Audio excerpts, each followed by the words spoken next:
Hello traders, welcome to another video. നമ്മൾ ഇന്ന് share ചെയ്യാൻ പോകുന്നത് നമ്മുടെ ഓപ്ഷൻ ട്രേഡിംഗ് സീരീസിലെ 8ാമത്തെ വീഡിയോ ആണ്. ഈ ദിവസം നമുക്ക് ട്രേഡ് വന്നിട്ടുണ്ടായിരുന്നത് നിഫ്റ്റിയിലായിരുന്നു.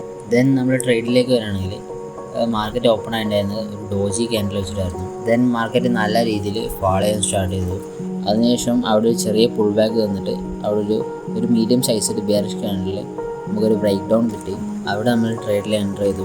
നമ്മൾ ബൈ ചെയ്തിട്ടുണ്ടായിരുന്ന സ്ട്രൈക്ക് പ്രൈസ് 21,750 PE ആയിരുന്നു. And it was an out of the money strike price. നമ്മൾ സാധാരണ at the money and in the money strike പ്രൈസാണ് ബൈ ചെയ്യാറ്. അപ്പോൾ നമ്മുടെ ക്യാപിറ്റൽ കുറച്ച് കുറഞ്ഞത് കാരണം നമ്മൾ OTM വാങ്ങിക്കാനുള്ള ഫണ്ട് ഉണ്ടായിരുന്നുള്ളൂ. സോ നമ്മൾ OTM ആണ് ബൈ ചെയ്തിട്ടുണ്ടായിരുന്നത് അവിടെ. ആൻഡ് വെരി നെക്സ്റ്റ് ക്യാൻഡിൽ തന്നെ അവിടെ ഒരു റിവേഴ്സലാണ് ഉണ്ടായിരുന്നത്. ആൻഡ് അഗെയിൻ നമ്മുടെ SL ഹിറ്റ് ചെയ്തു. നമ്മൾ ലോസ് ബുക്ക് ചെയ്തിട്ടുണ്ടായിരുന്നത് 727 റുപ്പീസ് ആയിരുന്നു. ഐ തിങ്ക് മാർക്കറ്റ് അവിടെ നിന്ന് നല്ല റിവേഴ്സൽ തരാനുള്ള കാരണം എന്താണെന്ന് വെച്ചാൽ അവിടെ ഒരു ഡെയിലി ടൈം ഫ്രെയിമിലെ ഒരു നല്ലൊരു സപ്പോർട്ട് സോൺ ഉണ്ടായിരുന്നു.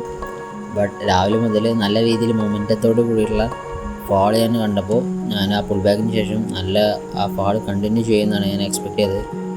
അതുകൊണ്ട് തന്നെ നമ്മൾ സോൺ കൺസിഡർ ചെയ്തിരുന്നില്ല. And it was my mistake. So that's it for today guys, and everyone do like, share and subscribe.